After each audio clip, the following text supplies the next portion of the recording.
Well, hello everybody, and welcome to my show. My name is Jason DeCosta, and this is Consistent Preterism. Thank you for joining me. I am in the final evening of my little visit down here to Alabama in the Gulf Shores, and this is for a small Alabama meeting, dental meeting. And it's just funny, the clientele of people that you get in different regions of the country and even in the world.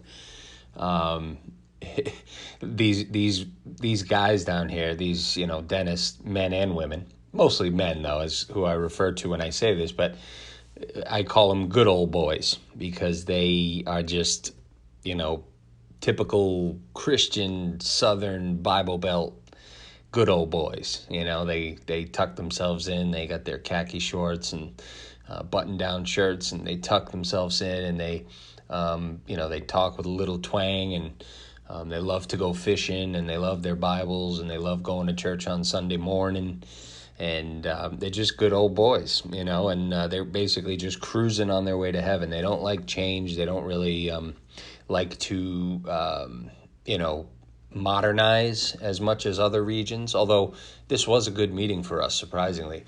Didn't really see it coming, but still, for the most part, though, they don't like to really update certain things. They're just kind of good with where they are. They're cruising.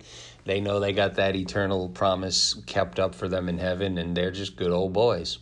So I just thought that was kind of funny. Had a good chuckle over that today with a couple people that I know here at the meeting. Pardon me.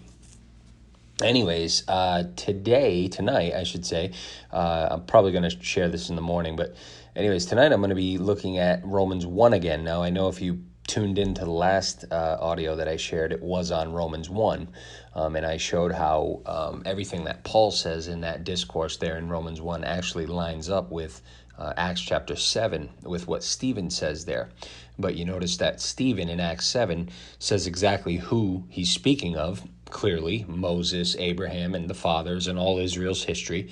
His entire focus is on Israel's history, the wickedness and the violation of the covenant, and the disobedience and the idol worship, and it's all on Israel. And Stephen says God gave them up to these debased minds and to these foolish things and idols and whatnot.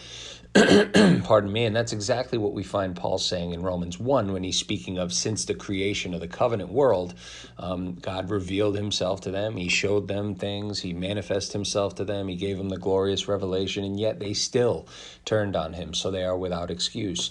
They worshipped false images and idols and four-footed beasts and creeping things, and just basically going through Israel's entire history.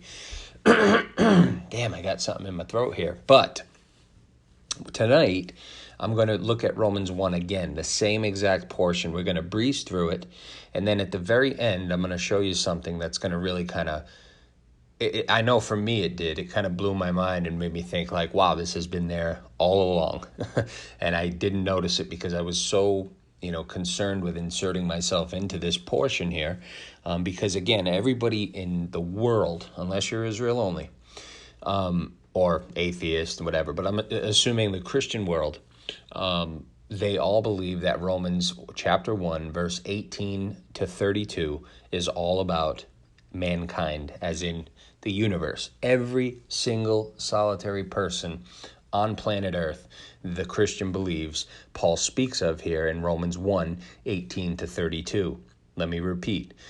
Every single person on the face of planet Earth, since the time of Adam to the time of who knows, because most full preterists don't believe the world's going to end, every single solitary human being is in focus here in Paul's words in Romans 1, 18 to 32. Okay? Now, my argument is that that's not the case. Paul's entire focus is on the creation of God's covenant people back in the beginning when he created them, and all throughout their history leading right up to the end which they were in. And no, it wasn't the end of the world. It wasn't the end of the globe. It wasn't the end of all humanity. It was the end of Israel's age. It was the end of the law. It was the end of sacrifices. It was the end of the old covenant. So the world that was unrighteous and that knew God and turned on God was the old covenant world. All right.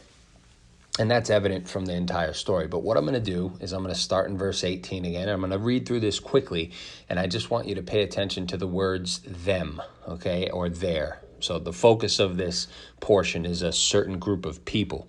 Christians would say it's all humanity without exception. I would say it's not all humanity without exception. And at the end, you're going to see why. So in verse 18, Paul says, "For the wrath of God is revealed from heaven against all ungodliness and unrighteousness of men who suppress the truth and unrighteousness, because what may be known of God is manifest in them." Okay, there's them. "For God has shown it to them." There's them again. Now, is this all humanity or is this limited? We'll continue. Verse 20, "For since the creation of the world, his invisible attributes are clearly seen, being understood by the things that are made, even his eternal power and Godhead, so that they are without excuse. Because although they knew God, they did not glorify him as God, nor were thankful, but became futile in their thoughts, and their foolish hearts were darkened." Okay, so again, the question is, who is the they? The ones who are without excuse, or the ones that because they knew, or although they knew God, they didn't glorify him. Who is the they there? Is that universal or is it limited? Verse 22, "Professing to be wise, they became fools and changed the glory of the incorruptible God into an image made like corruptible man and birds and four-footed animals and creeping things." Again, who is the they that became foolish? Verse 24, "Therefore God also gave them up to uncleanness." Uncleanness? "In the lusts of their hearts, to dishonor their bodies among themselves, who exchanged the truth of God for the lie, and worshipped and served the creature rather than the Creator, who is blessed forever. Amen." Now, obviously, again, we're looking at them and they, and who are they? Well, in verse 24, Paul says, "Therefore God also gave them up to" what? To uncleanness. Okay, uncleanness. Now, I don't know about you, but it seems as though the story from the beginning posits certain individuals as always being unclean, okay, as always being part of the outside world, all right? And then you had this specific, exclusive, chosen people who were considered clean, right?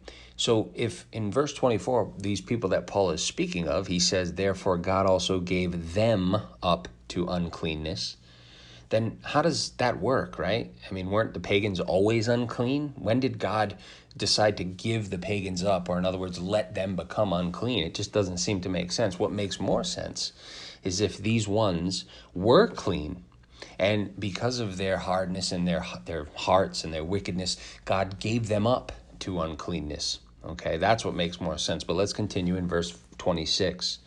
It says, "For this reason God gave them up to vile passions, for even their women exchanged the natural use for what is against nature.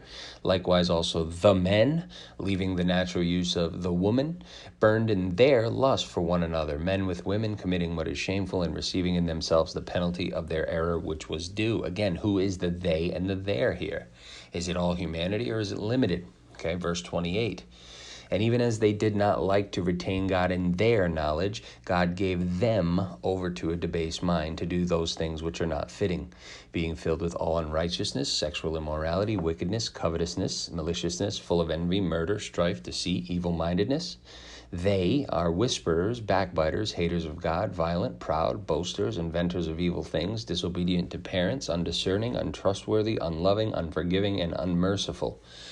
So again, who is the they that Paul is speaking of here, that they didn't like to retain God in their knowledge? So God gave them up, right? In other words, they didn't like to keep God at the forefront of their minds, like Moses had instructed them to do at the beginning, right? Write these words on your doorpost, talk of them when you lie down, speak of them when you wake up, speak of them when you walk. Keep this in the forefront of your mind and between the frontlets in your eyes. They didn't like to retain God in their knowledge, so God gave them over to a debased mind. But now here's the key, right? Verse 32. This is where I really need you to pay attention. Now remember, before I read this, every single solitary Christian on the face of the planet believes, and I can pretty much guarantee every one of them do, right? If you're a true Christian who believes that Christ died for all people, you believe that Romans 1 verses 18 to 32 is all about the entire world, as in all people for all time, everywhere. All right, keep that in mind. That's their argument. This is speaking of every single person collectively, Jew and Gentile together, all people on the face of the planet. But look what Paul says in verse 32. He just gets done in verse 30 and 31 listing all these things: haters of God, violent, proud, boasters, inventors of evil, disobedient to parents, undiscerning, untrustworthy, unloving, unforgiving, unmerciful. Now here it is. He says, who, knowing the righteous judgment of God, that those who practice such things are deserving of death, ready, here it is, not only do the same, but also approve of those who practice them. Now, if you didn't catch the power of that, as the words of inconsistent Don Preston would say, then I need you to take another look at it, because what Paul just did there is a absolute death blow to anyone who is opposed to Israel only. Okay? Look what he says again. Who, knowing the righteous judgment of God, that those who practice such things are deserving of death, not only do the same, but also approve of those who practice them. Folks, there are two parties there. Okay, there are two parties there.